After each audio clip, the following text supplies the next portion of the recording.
tracer et reconnaître la représentation graphique d'une situation proportionnelle. Vous trouvez ça compliqué?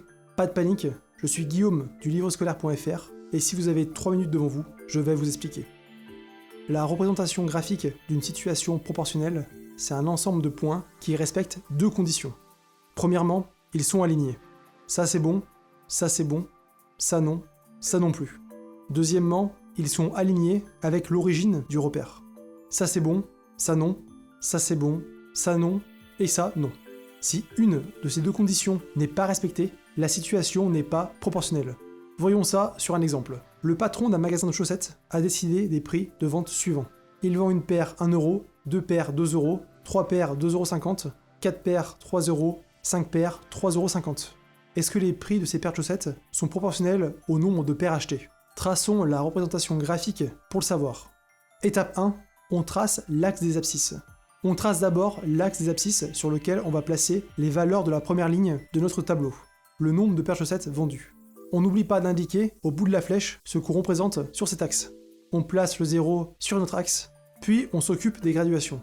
Quelle graduation choisir? Pas de panique, soit l'énoncé vous donnera cette information, soit ce sera à vous de choisir, mais il n'y a pas une seule solution possible. Prenez juste une graduation qui vous permettra de faire entrer toutes les données sans que le graphique soit trop petit et illisible, ou trop grand et que ça sorte de votre feuille. À part ça, vous avez le choix.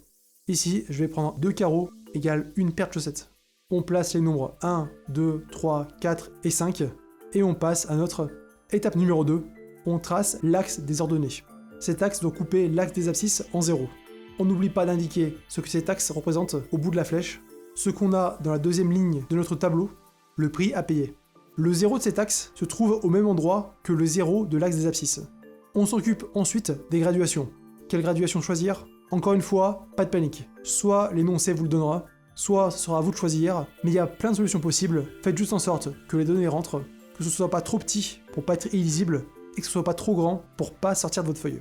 Ici, je vais prendre 2 carreaux égale 1 €. Je place 1 €, 2 €, 3 € et 4 €. Pas besoin d'aller plus loin, la plus grande donnée que je vais avoir à placer, c'est 3,5 €. Étape 3, je place les points que l'énoncé me donne.